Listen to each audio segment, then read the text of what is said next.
Olá, eu quero partilhar com vocês hoje o livro de Jeremias 24, que fala sobre uma passagem sobre 2 cestos de figos.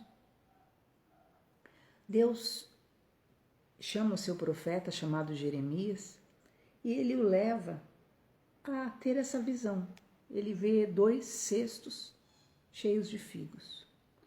Um cesto, os figos eram muito bons e temporãos, prontos, né? Dentro do tempo, maduros. E o outro, os figos eram muito ruins, a ponto que não dava para comer. E nós vemos aí que Deus começa a explicar para Jeremias o significado dessa passagem e é muito edificante para nós. Por quê? Porque esses 2 cestos de figos, eles simbolizam 2 espécies de pessoas.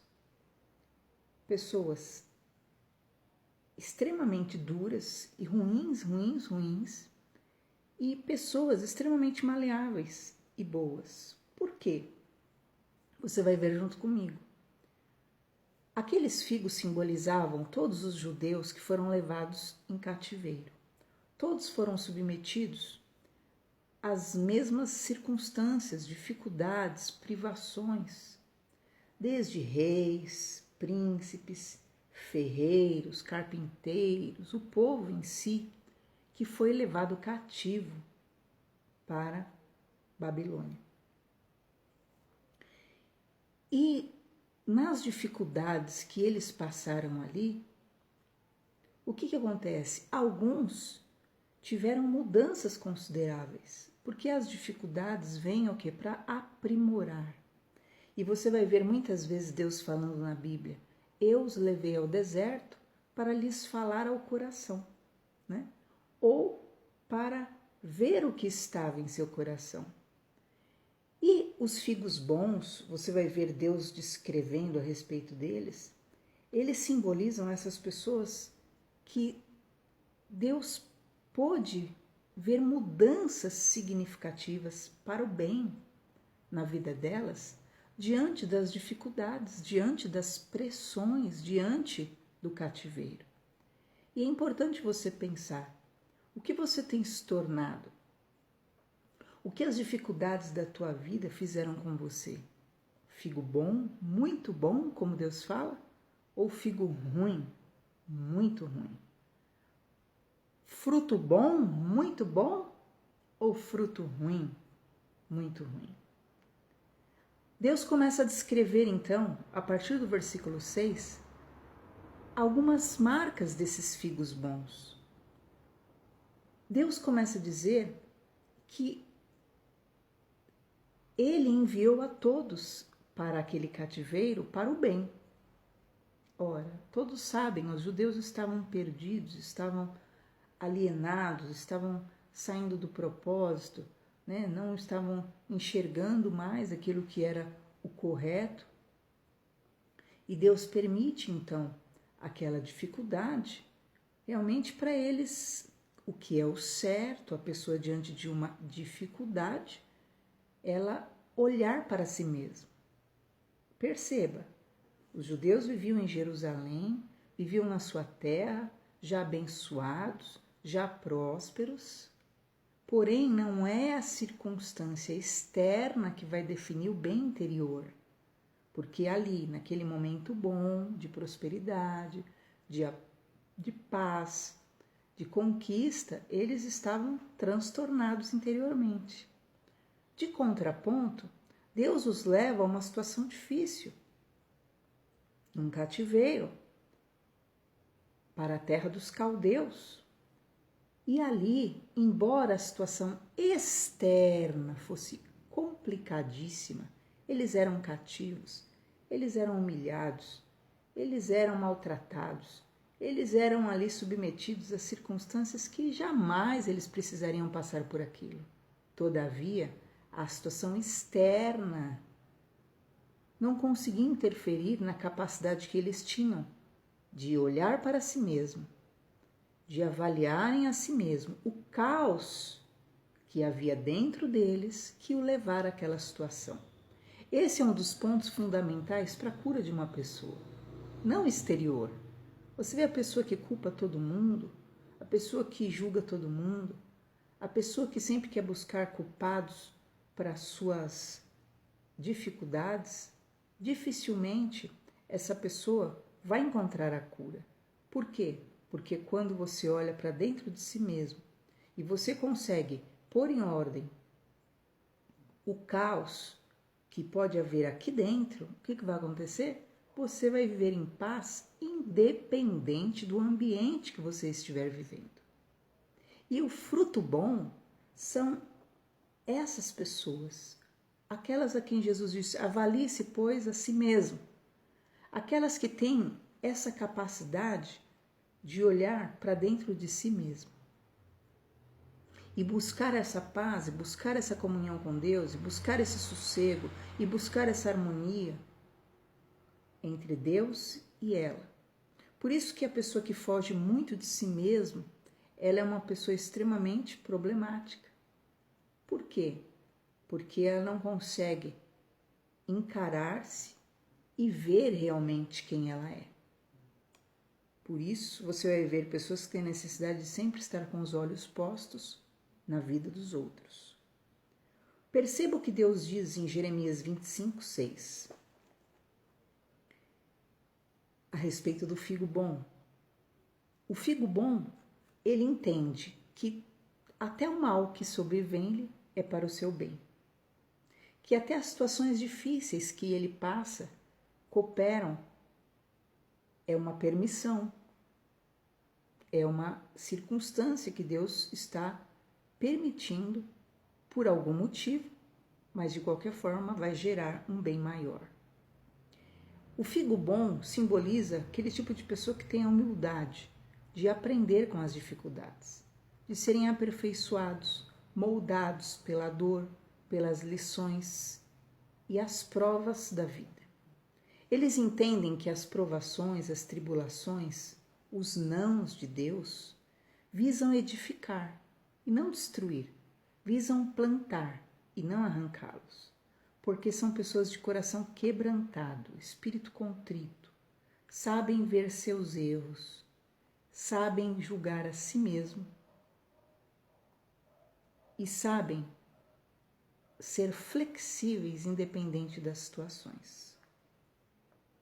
Deus diz que os faria voltar à terra e os edificaria e a colocar os olhos sobre eles, os figos bons.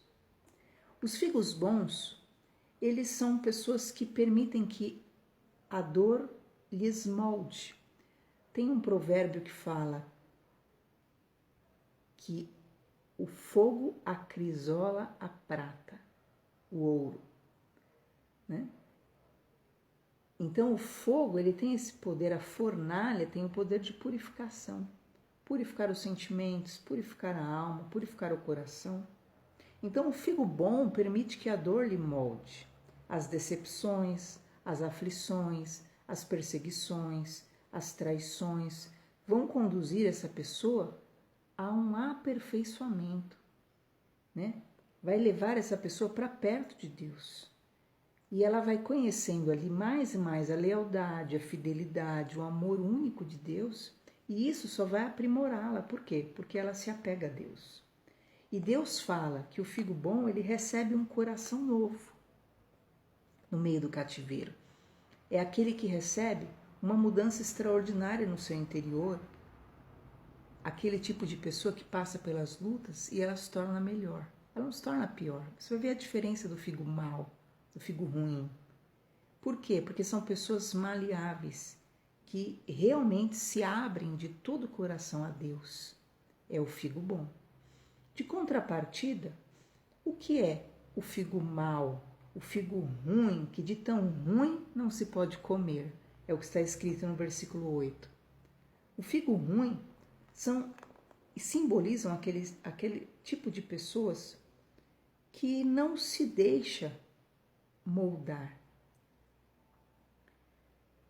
que não muda independente da circunstância que ela é submetida. É uma pessoa que não pretende mudar, porque ela se acha perfeita, ela se acha corretíssima, santíssima, justíssima, sejam quais mais atributos nós poderemos imaginar. O figo ruim simbolizam aquelas pessoas que, perceba o que Deus fala, entregá-los-ei para que sejam um prejuízo. Então, o figo ruim são pessoas que se tornam um dano. Elas passam pelas situações e as situações interferem na vida dela negativamente. Ela só colhe o que é mal, os seus olhos são maus, o seu interior é mau. Ela é uma pessoa negativa, perversa, por aquilo até de mal que ela já viveu, mas ela não tem a capacidade de colher o bem do mal. Ela só colhe o mal. Então é aquele tipo de ditado que diz: pessoas feridas que ferem, pessoas amargas que amarguram, pessoas odiosas que odeiam e geram ódio, pessoas ofendidas que só ofendem, pessoas perversas, maldosas, infelizes que querem levar mais pessoas à infelicidade, como ela viveu. Então, havia esses dois tipos de pessoas, os figos bons e os figos ruins. Pessoas que passaram pelas mesmas dificuldades, mas uns se tornaram intragáveis pela dor que passaram, e uns que se tornaram maleáveis, aperfeiçoados, mudados.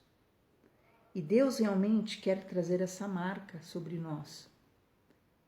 Quem você tem se tornado diante da vida que você tem levado? E eu me refiro aos momentos difíceis, porque o figo ruim, você vai ver no versículo 9, que eles se tornam um dano ao próximo. É uma sentença de Deus. Deus fala assim: entregá-lo-eis para que seja um prejuízo. Então são pessoas que passam a ser um dano. Então, por aquilo de mal que elas viveram em alguma fase da vida, elas querem gerar danos a outras pessoas. São pessoas que se tornam ofensa para todos. Então, como elas são amarguradas no seu interior, como elas são cheias de ódio, de amargura, de fel, então elas precisam ofender a todos. Então Deus fala no versículo 9, uma ofensa para todos os reinos da terra. Então, em qualquer esfera, aquela pessoa se torna uma pessoa que é uma ofensora, que só ofende. Então, quando você conhecer pessoas assim, que só querem causar o mal, que só querem falar mal, que só querem julgar mal, que só querem pensar mal, que só sentem o mal, são pessoas que, na verdade, são frutos ruins, que viveram um mal lá atrás e, ao invés do mal lhes aprimorar, do fogo acrisolar a prata, purificar o coração, tirar o mal que havia nelas, não. Elas se fecharam e só viram aquilo como um mal. E só enxergaram o mal e não o que aquele mal visava trazer de benefício. Porque quando nós confiamos em Deus, é como José. Até o mal que intentaram contra mim, Deus transformou em bênção. Mas o fruto ruim, o figo ruim, ele se torna uma pessoa ofensiva para todos. O fruto ruim faz com que a pessoa se torne um opróbrio. O que é um opróbrio? Uma pessoa nula. Então, uma pessoa, já conheceu gente assim, que a quantidade de defeitos é superior à qualidade. Você convive com a pessoa e você fala, meu Deus do céu, você tenta, porque geralmente o que vai acontecer? Você vai conhecer as pessoas e a quantidade de qualidades dela é superior aos defeitos. Você fala, esse defeito tem esse defeito, mas não. A pessoa que é um fruto ruim, na prática, quando você convive com ela, ela se torna uma pessoa que pouco acrescenta. Por quê? Porque a quantidade de defeito dela. Por quê? Porque ela é uma pessoa que não perdoa, é uma pessoa que odeia, é uma pessoa que condena, é uma pessoa que julga. Então, como ela julga, ela é julgada. Ela não perdoa, então ela não tem um perdão. Então, ela só acumula coisas ruins sobre a sua alma. A Bíblia fala que o fruto ruim se torna provérbio. O que é isso, né? As pessoas, quando se referem à pessoa, falam, aquela lá, aquela pessoa é isso, aquilo é isso. Então, se torna um provérbio pelo fruto ruim que a pessoa, embora não queira admitir, carrega sobre si. Aquela pessoa se torna maldição. É o que diz, então, uma maldição em todos os lugares. Olha só, Jeremias 24, 9. A consequência do fruto ruim. Então, uma pessoa que leva maldição, já viu? Amaldiçoa todo mundo, e condena todo mundo, e julga todo mundo, e deseja o mal de todo mundo, e sorri da infelicidade alheia, e se alegra com a queda, e torce pelo mal alheio, a pessoa se torna maldição. Então ela não é como fruto bom. Veja o que Deus fala do fruto bom. Eu colocarei os meus olhos sobre ele para o bem. Eu não destruirei, eu plantarei, eu não arrancarei, eu darei um coração novo. Vai ser meu povo. Agora, o fruto ruim se torna uma maldição. Então, a pessoa, em 99% dos casos, ela vai se tornar uma ferramenta do mal e não mais do bem. Por quê? Porque ela se nega a aprender com as dificuldades da vida. Cada fase das nossas vidas, Deus quer nos acrescentar, cada dificuldade, Deus quer nos aprimorar, Deus quer nos moldar, e ninguém é vítima da vida. Deus quer que nós entendamos e tenhamos esse sentimento verdadeiro. O quê? Que Ele permite que todas as coisas cooperem para o nosso bem. Está passando por uma situação hoje? Cooperará para o teu bem. É uma situação injusta? Ore a Deus. Orai. Coloque diante de Deus. O Senhor fala, enviei-os deste lugar para a terra dos caldeus para o seu bem. Todos aqueles judeus tinham sido enviados para aquele cativeiro para o bem. Só que uns voltaram de lá como figos ruins, de tão ruins que não podiam se comer. E outros voltaram de lá como figos bons, de tão bons. Então que você possa aprender com essa dificuldade que você está passando. Que você possa aprender com a circunstância, com essa privação, com essa dificuldade, com essa perseguição, que você possa aprender com essa dificuldade que Deus está submetendo à sua vida e não se tornar alguém pior nessa situação. Tem uma frase de Nietzsche que eu sempre repito, cuidado, que ao lidar com monstros, você não se torne um monstro, porque na verdade você está sendo ali confrontado por um mal, e o mal que está nesta pessoa quer que te igualar a ela, te tornar uma pessoa tão pessimista quanto, uma pessoa tão negativista quanto, uma pessoa tão infeliz quanto, uma pessoa tão enferma quanto. Então, aprenda a se blindar diante do Senhor e ser um fruto bom, porque o que importa na sua vida não é o seu exterior, não é o que te cerca. Perceba, os judeus que estavam lá no meio dos caldeus, no cativeiro babilônio, mas eram frutos bons, ali eles descobriram o melhor de si. Aprenda a olhar mais para dentro de si mesmo. Olhar o seu coração, perceber aonde estão as circunstâncias que precisam ser alteradas, mudadas. Agora, o fruto ruim, quer na terra da prosperidade, quer na terra do cativeiro, continuava sendo ruim, duro, intransigente, imutável. Sabe por quê? Porque estava impregnado realmente daquilo que era ruim no seu interior. Dê frutos bons, cresça com o Senhor. Deus quer mudar a tua vida, moldar teu coração, mudar tua alma e quer te dar grande cura e vitória. Não busque culpados.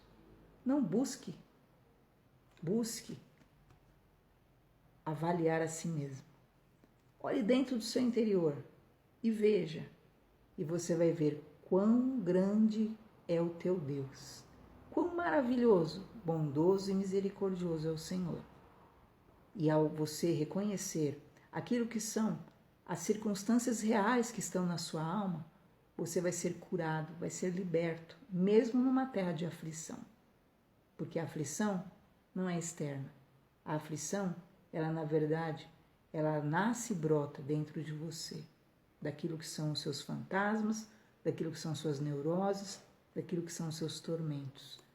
Por causa, muitas vezes, da falta de consciência, da falta daquilo que é análise, na falta de averiguar realmente as suas atitudes e ver quais têm sido as consequências dos seus atos.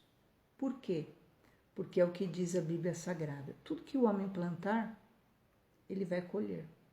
Então, às vezes, você planta durante anos o mal e aí você quer colher o bem na hora que você